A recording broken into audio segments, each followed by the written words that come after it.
right, welcome back to Facebook Live, everybody. As always, I am Chris, your operations director here at Track Shack, joined today by Susan Paul, who, on top of being our Track Shack training program director, we are incredibly fortunate to have her. She is an avid marathoner, triathlete herself, and a Runner's World Super Coach. So that is on staff heading our training program. We've got a Runner's World Super Coach, but we are here to talk about the half marathon distance today.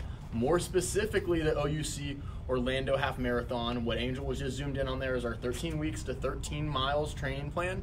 You can find that. Go to trackshack.com, go to the events page, and click on the Orlando Half Marathon page. You can download that, keep it on your computer, you can print it out, refer back to it. But, you know, even if you're not running the OUC half, if you've got a race coming up in spring, if you've got a January half marathon coming up, this is a great, especially for your first half, but the half marathon distance in general, if you're getting back into it, just a great 13-week trainer to get you there. Easy increases in miles. It's really made to adapt to you. And if you are watching this, hit that like button. Love it. Wow it. If you can't watch right now, refer back to it later. Send the link to a friend that's training for a half marathon. Anyone you think may benefit from this information. Be sure you're getting it out there and sharing it with them. And obviously, as always, type any questions you have as we're going along here, and we're going to try to get to them. But let's just jump right in. Susan, you know, we've got folks here, they've made this goal to run the OUC Orlando Half Marathon, or, as I said early on, maybe a different half, but you're wanting to run that first half marathon. You're using this training plan. How did we come up with this plan? What are the benefits you get out of it? So, as our super coach, Susan, gear, that's always a big topic, right? Obviously, that's a lot of what I do here in the store. We've got the shoe wall. We're always happy to fit you up, but there might be some other things that are important. What do you think are the must-have kind of ingredients going into a first half marathon, any half marathon, but in particular if you're new to the distance? Right. Well, the very most important piece of equipment that you'll invest in are your shoes, absolutely, without a doubt. Now, this plan starts at 3 miles, so hopefully you have gotten a shoe fit because you are already running a little bit. Sure. So I hope you've already gotten a shoe fit and you're in the right shoe, but if you're not, make sure you get in and get the right shoe for you. Not the most popular style perhaps, or don't pick it by color. Get fit, find out what's going to work for you. Absolutely. Because the right shoe makes running as comfortable as it can possibly be for you, as well as it makes you more efficient, and will help you prevent injuries down the road. So that is number one. And think about it in terms of... And I didn't tell Susan to say that either. Think about it like you wouldn't send your child off to soccer practice without all the right gear. So don't short yourself either. Go to your runs with the right shoes. To me, next on the list, I know we've got a lot of women that are running now, so the second thing on my list would be a running bra. That's very important for women. So again, they can fit you at Track Shack at the store with that. So come in and get fit, make sure that you're comfortable and have the support that you need. The ladies on our staff definitely are happy to fit you up for a sports bra, and I know there's a few more pieces of gear we want to jump into, but backtracking real quick onto shoes, when you do come in, you know, if you guys are regular customers, you watch us a lot, you know our fit process, but if you're new to this, if you're just joining us on Facebook the first time today, you're going to get a one-on-one experience when you come in. One of our fit experts is going to walk you through the whole process. We're looking at the whole chain, everything from your hips down to your feet, and anything biomechanical that's going on, like Susan said, that we might identify that can help reduce that chance of injury, reduce the impact when you're out there on the roads. We're going to get you in the best footwear possible. Same with the sports bras, and same with, I think, some of the nutrition stuff we're going to touch on right, here. Exactly. Not to jump ahead or predict what you're going to say next, but... No, well, you know, as we train, as we all know, our weather is not the most ideal right now. And so along with this weather that we are running in right now comes sweating a lot. A lot. So, yes, hydration and having electrolytes and some nutrition on board is also very, very important. So as you're running, make sure that you have access to water. We don't want you getting too hot and dehydrated out there. So there's a lot of products in at the store that you can pick out what may work for you if you need to carry water with you on your run. There's waist belts, there's handheld belts, there's pouches you can attach to your back. Absolutely. If you want to do anything like that.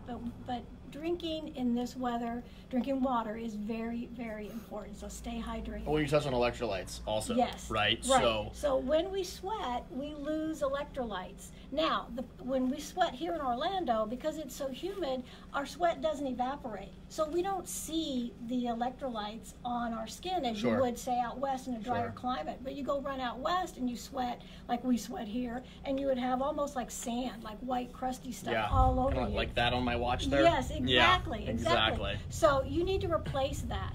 And so that's what the you get some Nuun or maybe some Scratch. Yeah, absolutely. And some of these products will also have a little bit of glucose in them as well, so it will also help fuel your run, especially when we get into distances that are, say, 6 miles and above. To have a little bit of extra sugar on board to help you cover those miles may be helpful for some of you, but you've got to have hydration. You've got to have electrolytes to keep going in this heat. And maybe as I've gotten older, I don't adjust to the heat like I used to, but I remember 3 or 4 miles, if I just drank some water before and after, I'd be fine. If I go run 4 miles in the early morning now and I sweat all that out, if I don't mix in maybe a little Nuun, Scratch, something with some electrolytes, I got a headache 2 hours into work once I come into the store. I've really found in the summer heat, it's so important to have those electrolytes mixed up and ready to drink afterwards. And a great way to drink them, Susan mentioned bottles. This little handheld from Nathan, super portable. This one. It's so easy. You don't even notice that you have it. Exactly. And you can fill it up. And the beauty of this is you can use it again and again and again. Absolutely. It's not a bottle that you're going to throw away. Nope, just rinse it out, with some hot water, give it a little scrub every now and then. This thumb holster, like you can see, I'm not even gripping the bottle. Super easy to carry, and look, this carries over 2-fold. It's great to be able to carry water on your longer runs, because when we're getting into those 10, 12-mile runs, you might not just need those electrolytes afterwards. You need something to sustain you during, but also the OUC Orlando Half Marathon. This is the state of Florida's first gold certified sustainable race, and Natalie Casey, who will be blushing in the background, is very much to thank for that, even though she'd never take the credit herself.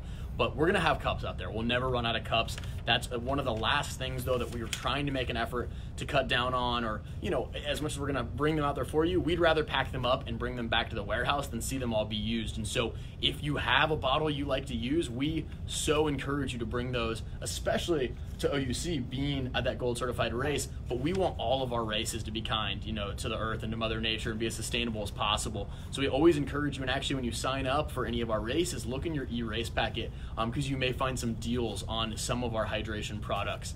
And again, not that we won't have cups and things out there for you on the course, but if you're able to bring your own, and help us be that much more green as an event, we'd really like that.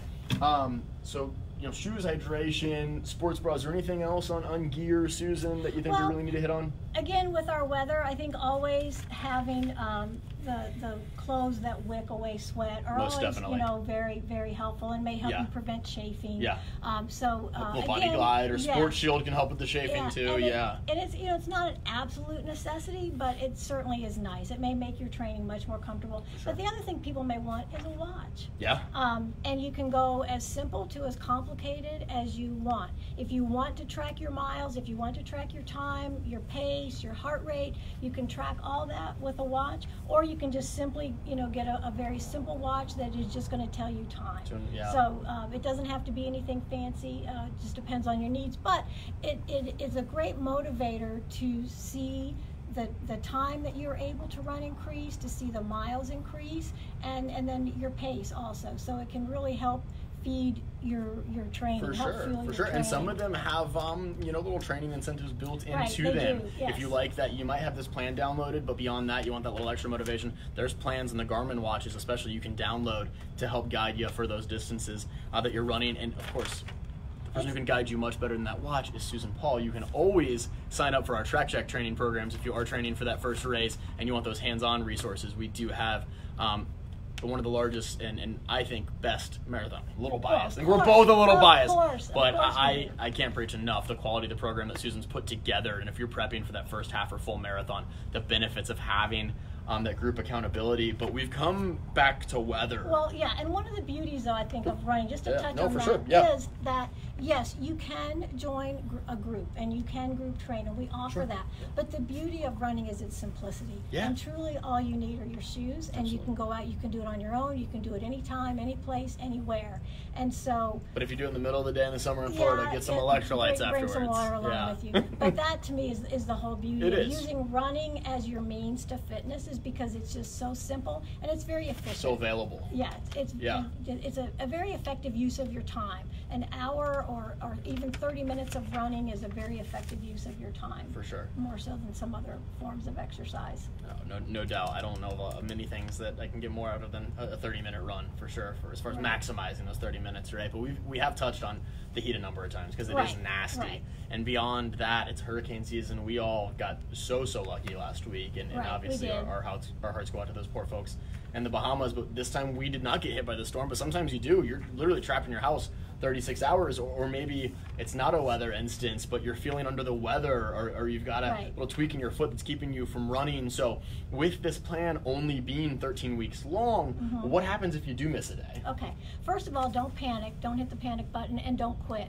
If you get sick, if work interferes with your training, don't worry about it. Stick with the plan, and then if you miss, say, a week because of illness, then drop back to the week prior to when you got sick or had to drop out of the program for a bit, and pick it up from there and build back up. One of the things, I wrote this to be a very conservative plan, so it really only increases by about 10% a week, which is on the lower end of increases because Sure. it reduces your risk of injury. But so that gives you some leeway. So as you build your mileage, usually these are just 1 mile increments. So maybe you can build to 1.5 miles once you're well and back on your feet. You can increase the distance that you're going to build. So there's by some a little bit. flexibility. You don't feel like you're Right. stuck It's only not with what all it or says none. on each day. Exactly. Good It to is know. definitely not all or none. You've got some flexibility in there. And I would encourage you, if you are sick, to take some time off, because that's not going to get you better. If you have a temperature, definitely don't run. If you have an injury, don't run. Get well first, get healthy, and then resume the training plan. Sure, absolutely. And on the schedule here, right, in addition to the days that we hope don't pop up, where we unexpectedly have to take a day off, beyond that, you've actually got a multitude of days built in here that are for cross-training. So can you Right. tell us about the Right. importance of cross-training to the half marathon distance, but also just to fitness in general? Right. So usually when we get a running injury, it's known as a repetitive stress, repetitive motion injury. Overuse. So, exactly. So running, when we run, we are doing the same motion all the time. So cross training means it's going to give us some variety. We want to do something else other than running. But what I would encourage you to do is pick something that is going to enhance, supplement, complement your running. So even stretching would be considered cross training. Going to a calisthenic class or lifting weights would be cross training. Now, if you want to do aerobic cross training, because say you want to get faster, push your Sure. running a little bit, you can do a spin class, you can swim, but keep those intensity levels for your cross training at a more moderate level, because at least for this 13 weeks, running is the priority. Getting to that distance is your goal. Yeah. So everything else you do is secondary to that. So Right. don't wear your legs out Right. in that spin class. Don't lift weights so heavy that you can't walk the next day. So do things that will make you feel stronger, use other muscles other than what running will use, and make yourself a more rounded, stronger And I think that's such a athlete. great point, because the cross training is intended to lighten the load of running and the burden on your muscles. So if on your cross train day you overdo that aerobic or anaerobic stuff, it could actually hinder the running instead Right, of helping, right? exactly, So right. so if stretching classes count, if I'm on your massage Yes. table, does that count as cross training? No, massage doesn't count for us. It only okay. counts for me. Okay, Only counts all for right, me, for all right. my There we workout. go. But yeah.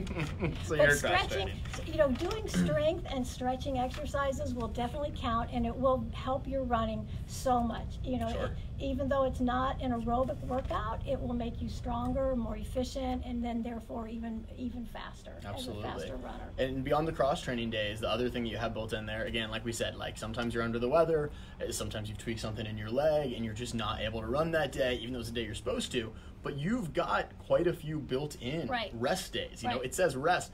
on that schedule, why is that so important to build into the program, and what are the benefits of that as you're working towards your race goal? What are we getting out of these rest days? Rest days are so important because that is when your body adapts to the training that you have done. So the training is a stimulus, and it triggers a whole physiological cascade of sequences in your body. You are burning fat for fuel, you release hormones and enzymes that normally we don't when we're not exercising.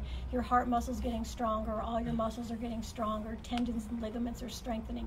So they need time at the cellular level to make those adaptations. And that doesn't happen when we're running, it happens when we rest. Interesting. So, rest is really not a four-letter word. It actually is another form of cross-training, and it will supplement, it will enhance your running. Well, I cross-trained a lot this weekend. All right, I'm feeling better about that now. So take those days off, let your body, get stronger and adapt to the training that you've done. I'd rather see you have better quality runs and with a day off than to think that, I need to run every day, and by the fifth day you're so tired that you're not running very efficiently, and the likelihood would be that you would get injured.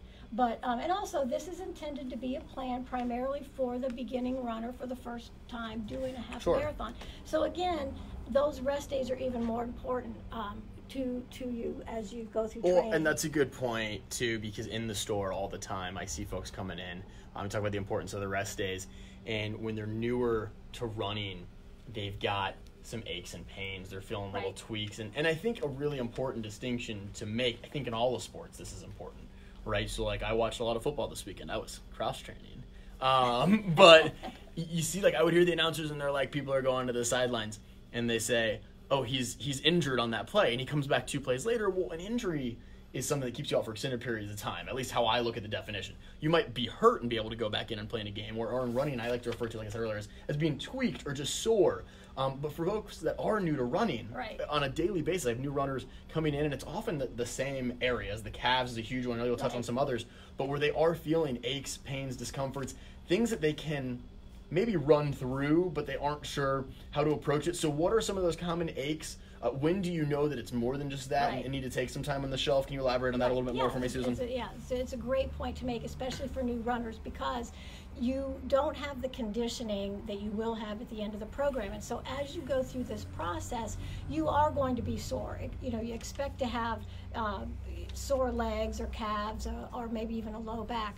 But it's a soreness that when you move, it reminds you that you ran. It's like you get up from your chair after sitting for a little bit and you're a little stiff and you're like, I'm feeling that run now, okay? But then standing didn't used to be this hard. As you move, your body warms up and the pain goes away, and that's a good thing. That's what you want. Gotcha. So if you start your run and you're feeling a little bit sore and you're like, oh wow, I didn't feel this the other day, but you run and then you begin to feel great. You become more fluid, your body warms up. That's what you want. That's what you would expect. If you feel soreness, that is a really sharp pain. If when you go to run the pain gets worse, definitely stop. That is not normal, and that's something that you may need to get checked out or take several days off. So it should be, I call it a good pain. It's a pain that reminds me that, okay, I went a new distance, last week. But if it's a sharp pain, if I'm limping, if I'm altering my gait, if I really can't even distract myself from it, then I know that, okay, I need to stop. This is not a good thing. Definitely. And that is something that I would say take 2 to 3 days off.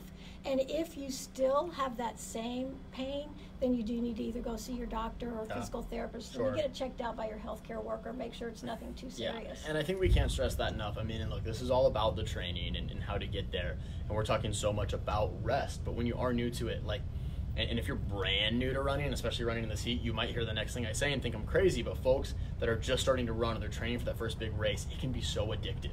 And you see the results, you see your time getting faster and you're shedding weight, and so you do tweak something and you don't want to stop. And so I think really highlighting those things you said about, okay, if you run and it starts to clear up and get better, that's okay. But if you run and it hurts more, do take a few days off, because those few days might be what actually gets you to the finish line. Those days of rest can be so much more important than trying to push through and make it work. And I know that's so hard to hear when you're in that excited phase, but you've got to listen to your body. Yeah. And I hope that for those people following the plan, by taking these rest days off and doing some of the cross training right from the beginning, right from the get-go, and getting the proper shoes. You won't experience that. Sure. You'll have normal muscle soreness, but you will Right. not have any really sharp pain. You should not be that uncomfortable. And I, of all people, I think can't stress enough the importance of stretching. Yes. Something I could probably do more of. We probably all could, but Yes, we all resting's could. great, running, but Yes. but do get your stretching in, your Well, recovery, and that's get on a why, massage table if you need that's why to. stretching really falls under cross training. Sure. If you only have a very limited amount of time, and running is kind of maxing you out, and you're like, I don't have time for anything else. Just if you even stretch for 20 minutes, stretch the major muscles, your low back, your legs, your gluteal muscles. That would be a perfect form of cross training. I'd rather see a runner do that than almost anything else. Yeah. Because you want to retain your range of motion. As you know from probably seeing so many people in here, as we run and begin to run more often, we can begin to lose our range of motion, and that's going to set us up for injuries down the road. So Absolutely. You want to maintain that range of motion in your joints, keep them flexible, keep fluid, take a yoga class or something like that, and make that your cross training. Yeah, for sure. And if you guys are just joining us, I'm Chris, and I'm with Susan Paul, our amazing training program director. You can introduce yourself. I'm sorry. I was just going to say I'm Susan. She is Susan. And look, if you are just tuning in, we pretty much covered everything on our 13 weeks of 13 miles training plan. Susan is a rock star, and we ripped right through this.